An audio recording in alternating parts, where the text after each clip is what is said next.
We are recording. Welcome everyone to today's Pursuant webinar. We are excited today to have one of our valued clients joining us. That's the Pocket Testament League. And we're going to be kind of diving into their story and how they were able to use some data visualization tools that Pursuant offers to identify and engage some key supporters in their file. It's a really cool story, so I know that you're going to be enjoying that today. Moving on to the next slide. A few housekeeping items here. As a reminder, you will receive the recording in 24 hours. So anyone who registered, you'll be able to get that.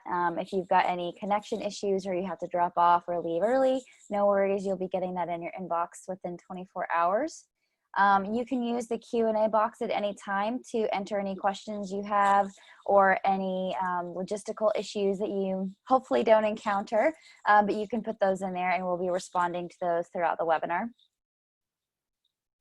Now I am excited to introduce our speakers for today. The voice you are hearing is that of Leah Davenport, and that's my photo over there on the right-hand side of the slide, and I serve as the Senior Marketing Manager here at Pursuant.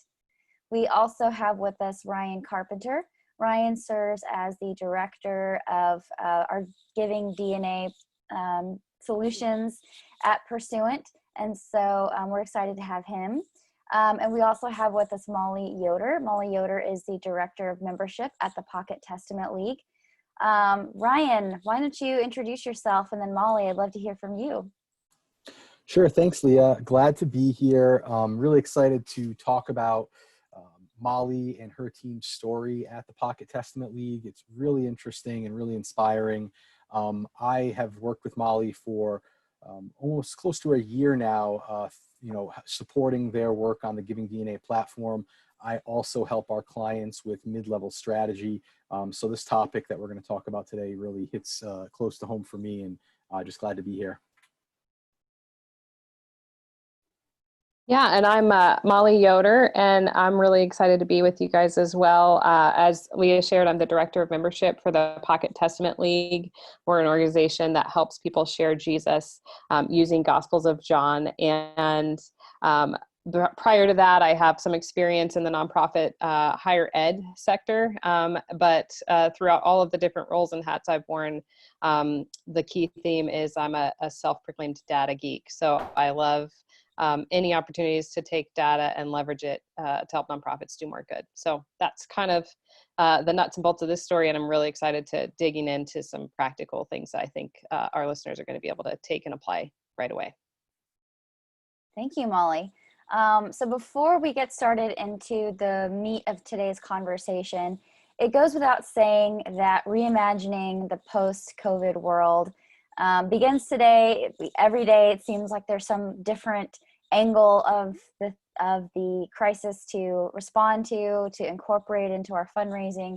And so so this conversation continues to be one that we want to provide resources to everyone around. You've probably all been on a number of webinars related to COVID, how you're reacting, how to plan ahead, how to message. And many of you probably have made it through the initial stage of, sort of the frantic reaction, and you're now settling into some sort of new rhythm. Many of the same tenets that were important for philanthropy before are still important today, such as meeting donors' needs, meeting them where they are, and being able to understand how they are responding to you and your messages. And that's really more important than ever right now, as we're looking to nimbly adapt some of those evergreen things into this new reality. So it also goes without saying that COVID has disrupted many lives and livelihoods, and many nonprofits like yours are on the front lines, and missions have been activated like never before. And so while we know the future is unclear, we know that we'll get past this, and we need to be prepared and positioned for longer-term shifts in donor behavior that result from the crisis. And so this means it's so super important to know who your donors are, what they need, and how to remain connected with them. And we just want to say we're proud to support you. We applaud your efforts, and we're glad that you're here today, because the actions that you take today to optimize your fundraising programs and resource your missions will help you innovate this changing landscape and have success in the future. So with all the preamble aside, Ryan, why don't you take us into today's presentation? Great, Leah. So this is just a little look at what's ahead.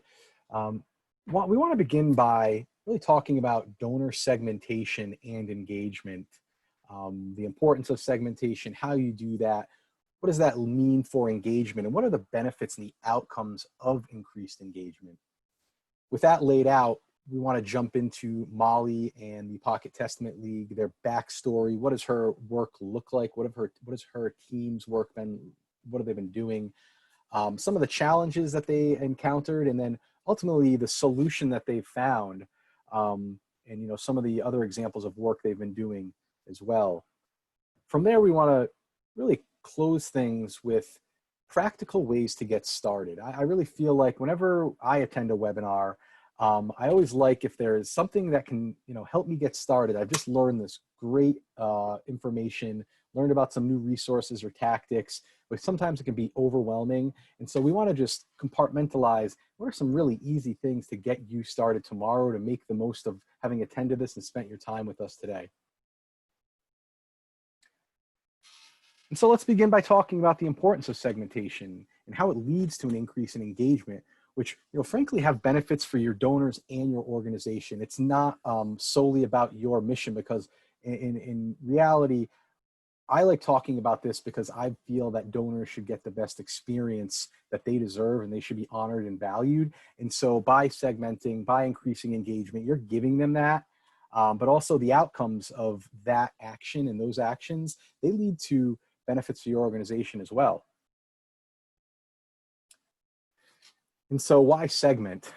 For probably all of us on this call, we're aware what segmentation means as it applies to mail or email or calling programs. And traditionally, segmentation's basically been based on RFM, recency of giving, frequency of giving, and the monetary value of how much they're giving. So, you get your active donors, you split them up based on their annual giving range and perhaps whether they're monthly sustainers or not. And this isn't to say that that hasn't worked, and it hasn't worked for a long time, because it has. But we can do better, and we should do better. There are less donors available today, and many of you have probably heard this because leaders throughout our industry have been talking about it for the last couple of years. The overall universe in the nonprofit industry has a shrinking donor base. And because of that, we need to create more engagement with them to keep them and retain them, and to potentially increase their value to your organization. So rather than just taking your active donors and splitting them up based on annual giving ranges, we want to look deeper based on the resources that we have and the tools available to us today. And so I look at it from starting here on the left. Let's understand, donors are people. We're all diverse, right? And your donors support you for different reasons. They're also variables to their value. And it's not just about the gift amount they give to you. There may be people that are giving less, that have a higher affinity, and they have additional wealth that you're unaware of, that to me says they're more valuable than somebody giving maybe twice as much as them now. So their value is varied, and it's important to know what the true value of your donors are. Now also, look, we have a proliferation of digital channels out there, and we have our traditional mail and phone channel. And all these people have different channel preferences. They have different preferences on how they want to be engaged with you. They also have channels that they're more likely to engage through, make a gift through. So understanding how your donors prefer to engage, the channels you're most likely to reach them through, the channels that they are going to give them the best experience is also important. And so by segmenting, you're really supporting all four of these points that I've just mentioned. And so that's kind of how you want to think about it. We want to go beyond the traditional RFM segmentation and really take advantage of all we have at our disposal to recognize that they're diverse, they care about different things, they have different value, and they prefer to engage on different channels.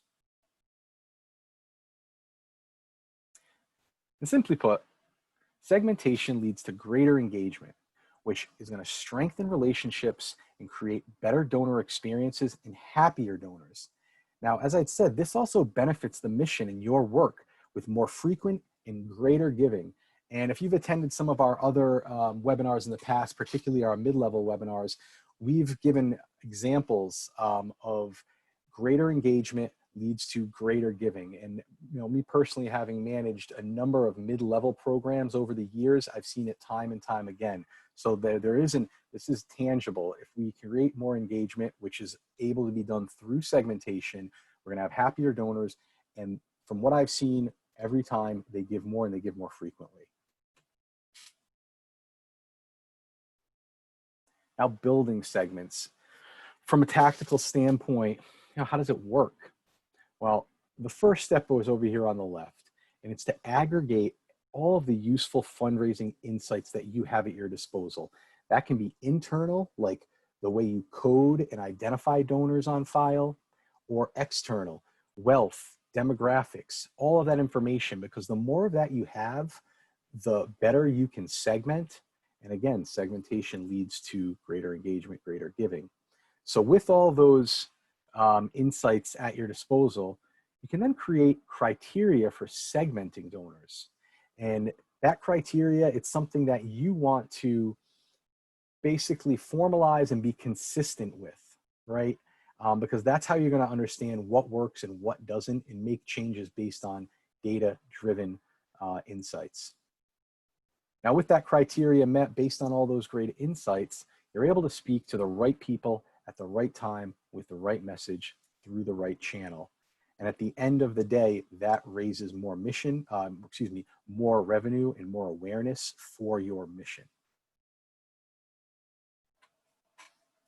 And so that's really just an overview of how we view segmentation, the importance of segmentation, how you can do it, and also what that leads to by way of greater engagement, and greater engagement leads to more support for your organization. And so with that, I'd like to pass things off to Molly so she can really speak to, with real world examples, the work that she and the Pocket Testament League have done that I really am impressed by, and I think you folks will be as well. Awesome. Well, thanks, Ryan. And yeah, we really have taken some of the principles you just walked through to heart as we've been really working to serve our member base and specifically those often underserved mid-level donors in a deeper way. And so I'll just kind of set up the situation that we were facing when we started chatting with Ryan and his team. And it was basically this: we have a very small but mighty mid-level team that is great at making deep connections with those mid-level donors. We call them members, but essentially they're mid-level donors. And we had just started implementing a really robust outbound phone strategy. And so we were working to cultivate deeper relationships with them via outbound calling. And the overall goal was to increase the active mid-level population and ultimately increase their giving by increasing the amount of personal interactions that we were having. So we had seen some initial successes after implementing the new, we actually use a dialer tool. I'll get into that a little bit later, but we use a pretty affordable dialer tool to help with throughput on our outbound phone calls to this population. And we were seeing some initial successes, but we were kind of hitting a little bit of a ceiling in terms of the number of people we were able to connect with via this smaller team. So, so the challenge is, if you want to kind of summarize those, we were very blessed. We have a homegrown CRM system that actually serves up a fair amount of data. You know, I've worked in several different organizations and definitely have good data at our fingertips, but it wasn't as easily to understand. Like, it's right there, but it lacked a little bit of donor insight on the front end. It was a little bit more difficult to hyper segment, to really dig deep on, you know, pretty unique populations, and to know if we were reaching the right people. So there were some inefficiencies there. Yes, we were gathering data, but being able to turn that data into something really actionable quickly was definitely a challenge for us. So we sat down with the GivingDNA team and took a look at the tool that they have, and felt like, just based on what we were seeing from our demo session with them, that this was really going to help us identify the most valuable donors who, you know, in response to this specific challenge I'm talking about, we were most likely to be able to reach on the phone. I could see that there were potentially other applications for the tool, but that was the problem that I was facing that day. And so I could see where this tool could really help with that. And so we started leveraging the tool, and we can kind of talk through that. So basically, we started building segmentation around the idea of channel preferences. And that was the primary segmentation that we were doing. So as I was sharing, before we began implementing GivingDNA, we had 3 prongs of our strategic approach. We were doing some segmentation. We had brought on the outbound dialer, and we were doing multi-channel. So we were teaming up with our marketing and fundraising comms team, who's sending out our mass emails and things of like e-newsletters and things of that, and our direct mail appeals. And we were making sure that our personalized communication to the mid-level file was completely in sync with that. I would say, and I promise Ryan's not paying me to say this, that GivingDNA was like gasoline on the fire for all 3 of these areas. So it helped us go get, do more hyper segmentation quickly. It helped our outbound dialer efforts to be much more fruitful. We actually saw higher connect rates after we started filtering for channel preference. And it helped us make sure that we were, in addition to screening for channel activities, so for example, someone who opens our emails, calling them, we were able to screen to apply wealth profile filters on top of that. So not only did they open our email, but they had a specific threshold in terms of propensity to give or discretionary income. And so so that's how we leveraged GivingDNA. So you can see here, for those of you who are familiar with the tool, these are just pulled straight out of the tool, but if you're not, I'd encourage you to take a look at it, because it serves up this kind of information for you in a matter of seconds. And so we look at, you know, which channel are they most likely to give by? Is it direct mail? Is it digital? Is it phone? And we filter for our outbound campaigns to extremely likely to respond via the phone.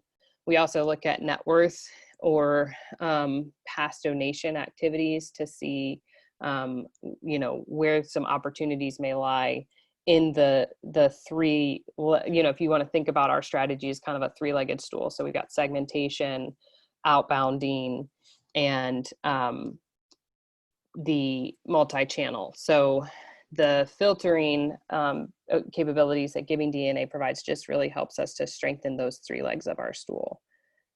Does that make sense? Ryan, any questions or gaps you want me to fill in at this point? Yeah, I think that's great, Molly. I think I'd be interested in hearing, you know, how each week the approach you take when you have a new appeal coming out. How are you segmenting the donors? Do you pull a list of donors that are receiving the mailing, and then from there, do you look to upload that list to GivingDNA to see who's extremely likely? What are like? Yeah, okay, gotcha. Like nuts and bolts stuff. Okay, so yeah, what we do is we look at specific lists. So if we've got a list of, you know, if we're really wanting to enhance our digital channel, for example, we'll look at, okay, we sent out this e-appeal. How many of the list, we'll pull down the list of people who opened that e-appeal, so we know they received that message. And then we'll screen them in GivingDNA. So we'll upload it to GivingDNA and we'll screen it. And we might screen it just for those that are extremely likely to give via the phone and chase it with a phone call. Or, you know, based on list size and capacity, we might apply a second filter of those who are extremely likely to give via the phone and who have a net worth in excess of, you know, $250,000. And then that builds our list that our team uses to call. And as I was sharing earlier, we use a tool, it's called Mojo Dialer. And a good friend of mine who's in the real estate industry introduced me to it. It's a tool that's built for real estate agents to help them with their call throughput. And if it works for real estate, why can't we commandeer it for good on the nonprofit side? So that's what we've done. And it's basically a dialer tool. And so you can upload your lists in there, and there's 2 different ways that you can operate within the tool. You can do like a click to call, or you can do a power dialer, but it significantly increased our throughput when we added that tool. And so that's what we do. We upload it into the dialer, and then we do the outbound calls that way. And that's one use case that we have. But yeah, when we're building the list, we're constantly thinking, okay, so based on this list, what filters and what criteria can we apply from GivingDNA to get it down to an actionable list size for us? Yeah. No, that's great, Molly. So I'm just thinking of through like an actual step-by-step for segmentation. You're saying, all right, here's a group of people that we emailed, and here's the segment that have opened the email. I want to take those people and I want to see which are the ones most likely to respond to my phone call. And if I need to shrink the list a little bit, I'll add in wealth too.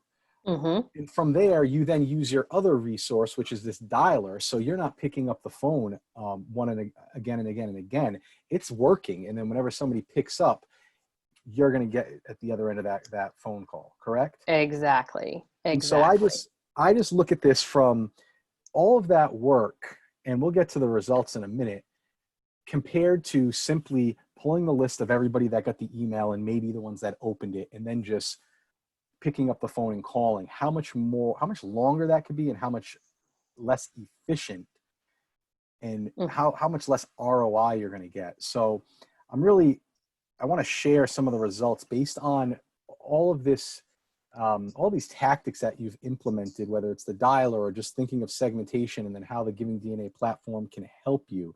Because I know you had success prior to implementing all of those things, but I'm really encouraged and excited to share this next slide about what the outcomes have been since you've really ramped up your approach. Exactly. Yeah. So we were seeing strong connect rates before we started applying some of the filters. We were at upwards of 20%, which is above industry standards on an outbound program. But we grew our connect rates by 45%. So it's not unusual for us to run campaigns with 30% plus connect rates, which is I'm very pleased with. So that was a big factor for us. I mean, it made the difference. You know, I looked at the first 90 days of the quarter, like that's 50 to 90 more mid-level folks that my team is actually having a conversation with. So, I mean, we all know it's a bit of a numbers game. Like you've got to be building those relationships in order to see the kind of return for your ministry or your nonprofit that you want to see. So that was huge. We were really pleased with that. We also measure our post-call gift average, and that climbed, in the first 6 months of this year, that climbed up 31% above what we had been seeing. So also a great indicator. And then on the revenue side, so our ministry is a little bit unique in that we have we actually offer Gospels of John, physical Gospels of John. And so we were seeing some decline in the revenue from Gospel of John donations that my team was processing year over year. And this year we are on pace to exceed actually fiscal year 17 levels in terms of the Gospel of John revenue that my team is helping to bring into the ministry. So there was definitely some revenue impact from all of this as well. And I think it's, if I'm being honest, I feel like it's still a little bit early to be telling the full story on the revenue side, because the lifetime value of this strong mid-level population, I think is really even more than what current giving levels are. That's great. And I think, Molly, what we're seeing here is that you are operating more efficiently. You're keying on the right people. and the return on investment to those folks is allowing you to reap the benefits by greater connections, greater giving, and ultimately, at the end of the day, your annual revenue goals are going to be met. Mm-hmm. Mm-hmm. So, yeah, and I'll just share, because I know Leah had mentioned in the beginning about COVID, and one of the, we all have obviously been through the paces the last 60 days as nonprofit leaders. Because we had the segmentation tools that we had in place, we actually started adjusting our strategy around COVID impact. So we know that the impact of the COVID situation was much different in the Northeast, for example, than in some other places in the country. And so by applying some geographic filters, we were able to shape the conversation we were having with our donors in a very relevant and real way as well. So I think that will minimize the impact that COVID will have on our overall, annual revenue. So, but just another kind of sidebar on how having great segmentation in place from the get-go can help you mitigate some risks like that. Thanks, Molly. That's great, and the results are proof in and of itself that what you're doing is working, and others can also do this too. It's just simply thinking about what your goals are, what your tasks are, and trying to identify the people that are most likely going to support that. I'm curious though, this has been working, and you talked about, hey, this is what I needed that day. And when you first began working with us and using the GivingDNA platform. But I do know that now that you've seen the success of this, you've kind of been branching out into using donor insights for other channels and other forms of communication, right? Right. Yeah. And that's what I would say, as nonprofit leaders, I think if you can look for the immediate impact, like what's the area you can have immediate impact, iterate on that, and then move to the next and the next and the next and problem solve that way. And so that's what we've done. And so now that we've got some successes under our belt on the outbound phone side, we're testing out how this same segmentation might apply and give us results on the direct mail side. So we've got some tests in the works with our comms and fundraising team on direct mail strategy, and then also working through leveraging the tool to do deeper prioritization of our major gift portfolio. So, helping our major gifts team really hyper segment and make sure that they've got the right folks in their portfolio set, and that we're bubbling up potential upgrades that we might not otherwise have seen as a result of some of the wealth screening tools, the aggregate wealth screening tools that GivingDNA offers. So those are a couple of tests we have up our sleeve, but I'd love to deep dive on any of it that we can go as deep as you guys want. I'm all about making sure that this conversation is super practical for nonprofit leaders. No, I appreciate that. And I do see some questions coming in, which we'll get to in a couple of minutes as we get to the Q&A that do relate to that. I think just your example doesn't have to be viewed specifically as, okay, this is how it applies to making phone calls. It's really broader, speaking about the power of understanding what your donors look like to segment them in a way that is going to allow you to engage with them at a greater rate. And as I've been saying all throughout this webinar today, greater engagement leads to greater support for your mission, which you've just shown us on the previous slide. But I also think again and again, it's also a benefit to your donors. And I've also am a mid-level fundraiser like you, Molly. I really hold mid-level folks near and dear to me because they are not people that are going to make a gift to get a name on a building. They are, however, making really meaningful gifts. If somebody's giving you $1,000 a year, particularly, look, I'm not a multimillionaire where that's a drop in the bucket. In many cases, these are people that, while they may be living comfortably, that's a lot of money. And so I've always wanted to be able to connect with them, to sincerely thank and steward them, because I feel like that's the right thing to do, right? And sure, it's going to have a benefit for the organization, but I start with the thought of these folks deserve to know how we feel about them. Exactly, exactly. We call them on our side sacrificial givers. I mean, it's really the percentage of income that's being funneled back to your organization is higher, and I think that deserves I love that. our time and attention as nonprofit folks. That's a great term to apply to it, because it really is the percentage of their gift compared to what their income is in many cases much higher than somebody that is an ultra wealthy individual who's making a transformative gift, but I don't think it's probably at the same rate of their overall wealth. So again, that's the sacrifice that they are making, and they're doing it because they believe in your cause. And again, that to me means we need to honor them as well. Great. So we do see some questions coming in. I can't wait to get to those.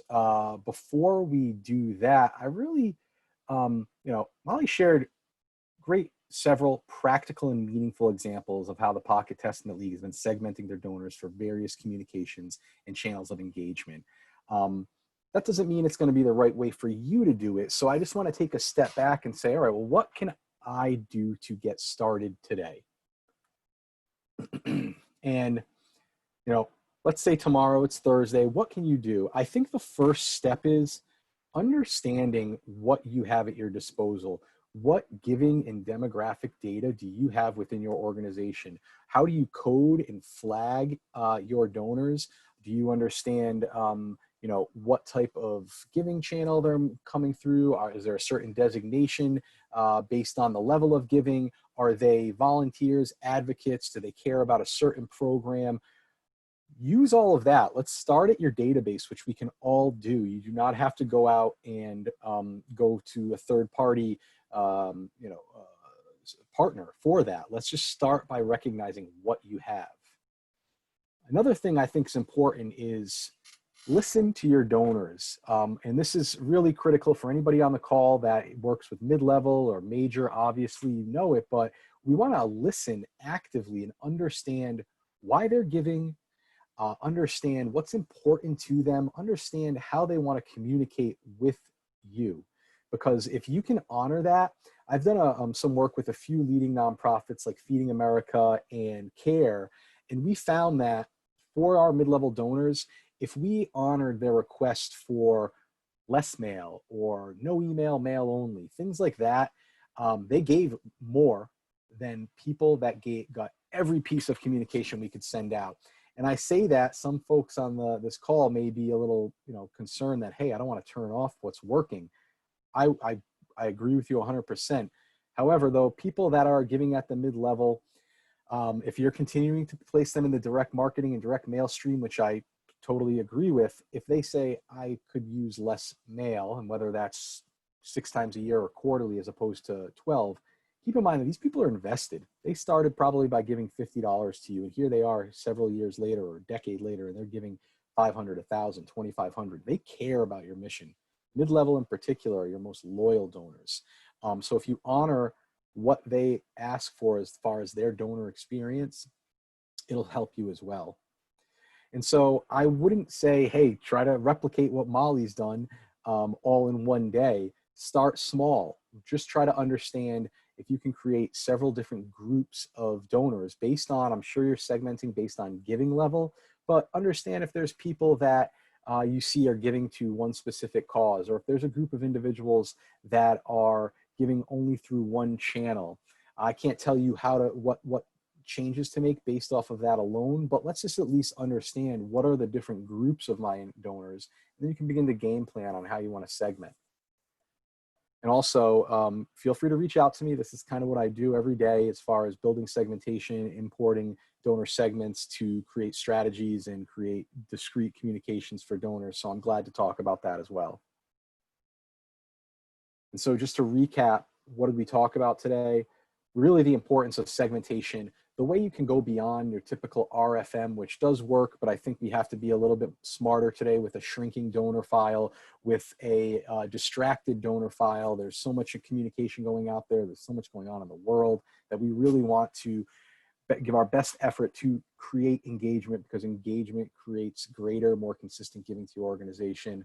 We learned about the Pocket Testament League's backstory on the mid-level work that Molly does and her team, some of the solutions that they've come up with, whether it was they decided they wanted to segment to reach out to people post appeal, using a dialer to be more efficient, implementing donor insights from the GivingDNA platform. When they put all that together, we could see that the results were really impressive. And as Molly pointed out, this is just the tip of the iceberg. The long-term value for these donors is looking very promising as well.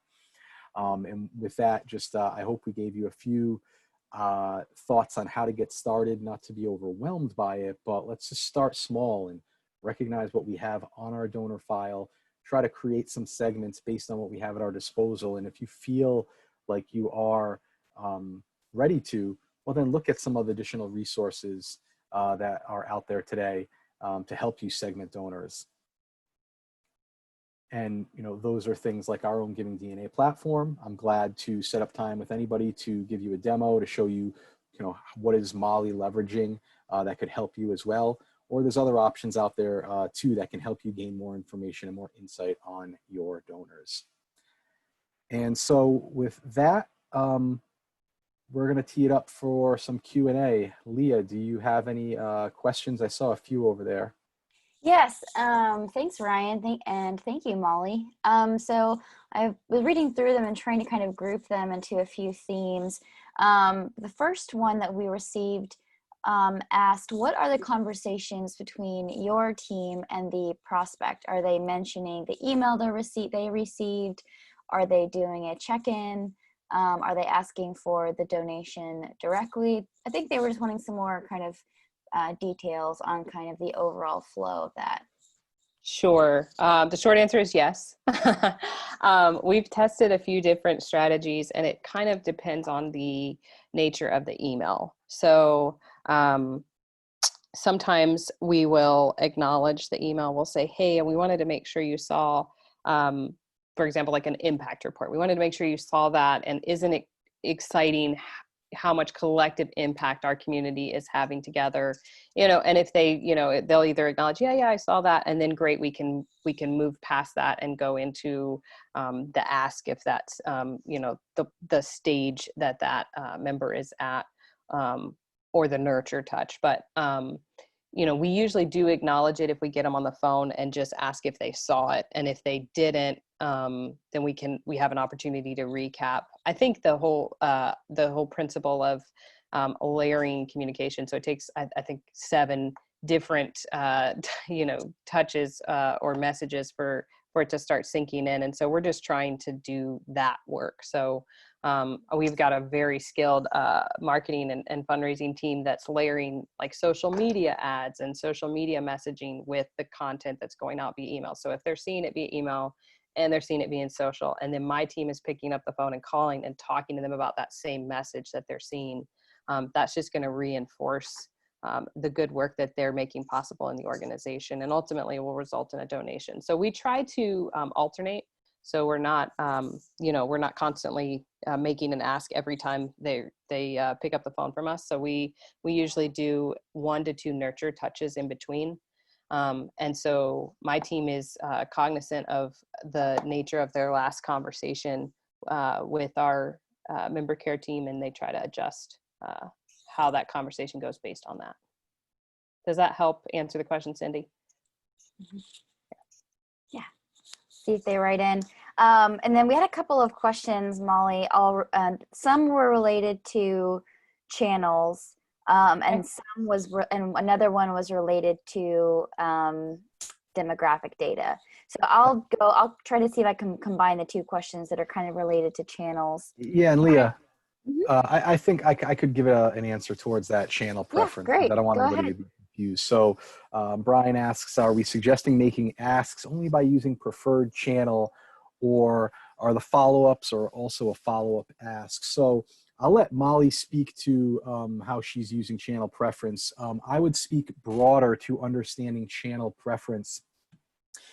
When I think about channel preference, it is not to say, okay, we're going to turn off this person's mail because they have a preference for email. That's not the objective. We want a holistic communication stream going to these people. However, you want to understand channel preference for a few different reasons. If you have a special campaign throughout the year or a special message, and this is speaking broadly to the masses, recognize where you can reach people and you're most likely to. And now, again, considering, direct marketing and mass messaging, you also may want to look at, well, I'm sending out a mailer a month and also an email a month. If I understand that some people are just never going to respond to mail, you may want to trim that down to every other month, because they'll still get the package in the mail every other month. They'll still be seeing you there. So it won't be as if they're gonna forget you, but by chance that mail is important to them. But you can reduce your mail spend knowing that these people are never going to communicate there. We want to keep that channel open, but let's just focus on the email, because I know this is where they've been giving to us. And if you have additional insights like we provide through our GivingDNA, you can even reinforce that further. Those are kind of some of the ways that I would look at it. You want to, for those special packages, special campaigns, special messages, it doesn't even have to be an ask. Make sure you are understanding where people are preferring to engage, where they're most responsive, and doubling down in that channel for that group, that segment of people. Also, for like the things that we're talking about from a personal outreach approach, channel preference is super important. Molly's gave a great example, and having worked with mid-level fundraisers to this day, we try to understand who can I connect with over the phone because I'm a mid-level officer, but also it's important to know, there's less landlines out there. There's less phone numbers available for us to communicate with people.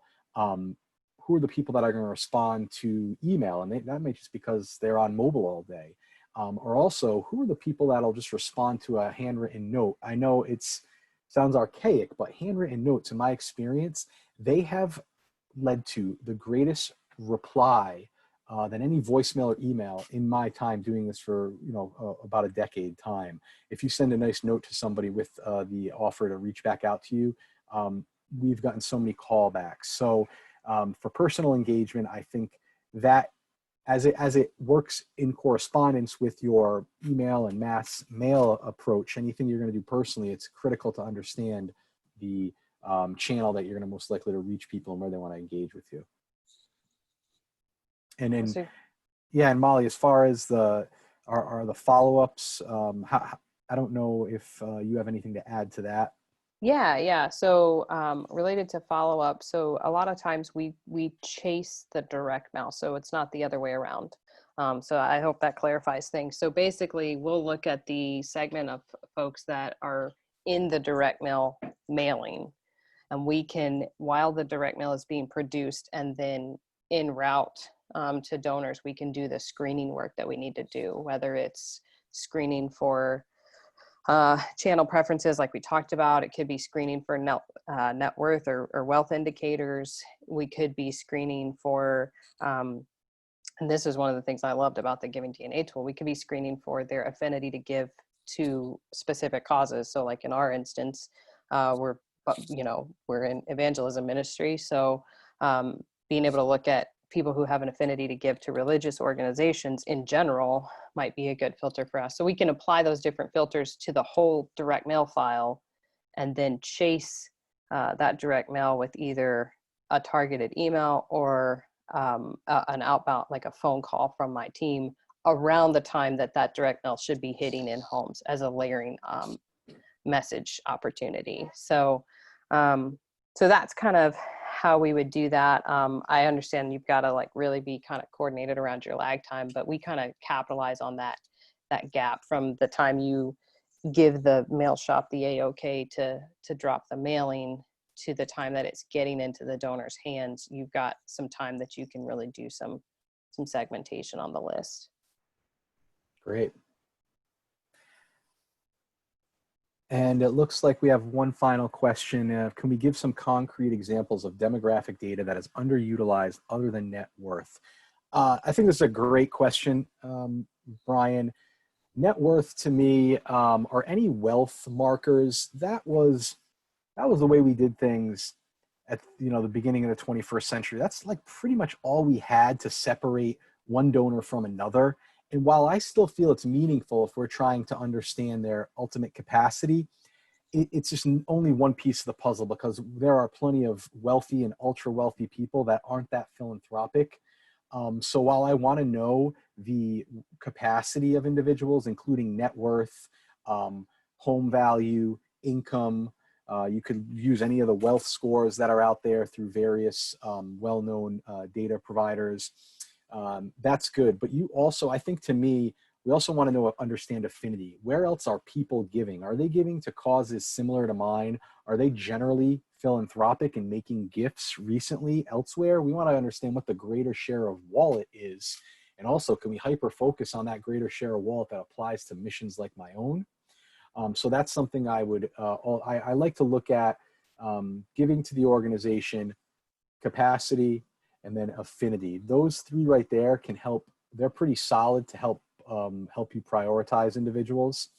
Now, there's a slew of other useful demographic information out there, and it really is, how do I use it as it applies to my organization? If you have an organization that supports children, which of my donors have children that are in home, parents that have young children? Knowing that, you may want to tweak the version of an appeal to speak to them as a parent. Just minor versioning that will personalize things. Personalization is a great way to increase engagement. And as I've said ad nauseum now, engagement leads to greater giving, more frequent giving. Or understanding if I'm a higher ed institute and we have X amount of donors here that have grad degrees versus those that do not. That may be something to take into consideration. As a religious organization, do you focus on programs towards marriage? Who on my file is married versus non-married? Which of my constituents are female that have women, which have children living in home, but also have a high net worth? And I happen to be, you know, a social services organization. My work that I do to help single mothers may really resonate with them. So it's all those little things that are demographic. They're also philanthropic, psychographic, what are their interests, and also wealth. There's just an abundance of information that you can tie back to your mission and programs within your mission that could lead to greater engagement and resonate further with segments of your donors.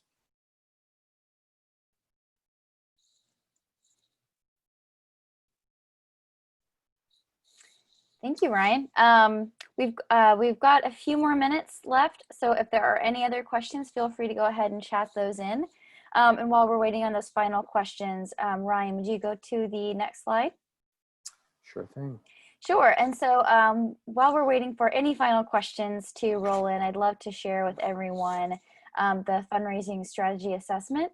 And this ties back to some of the things that we were speaking about earlier in today's presentation. You know, we've spoken with a few organizations recently that were able to quickly shift their fundraising strategy to address the just the unprecedented reality of the times that we're living in. And so we would love to apply some of that expertise towards your organization if you are also facing some of those questions about, you know, how do we make sure that our case for support remains relevant while also not being tone deaf? How can we get some models or projections or some kind of scenario planning for what could be down the road? Feel free to get in touch with us about the fundraising strategy assessment. It leverages the GivingDNA platform that we kind of gave some high points of today in that solution. So if that's something that you are interested in, please get in touch with us today. And Ryan, did you have any other, or Ryan or Molly, did you have any other parting thoughts or comments? Yeah, I would just say that, again, going back to when we talked about getting started, I think, you know, if you're on this call, you're interested in, you know, the importance of segmenting donors to get better engagement. And anybody can start tomorrow from, you know, folks on this call, they're at a small organization.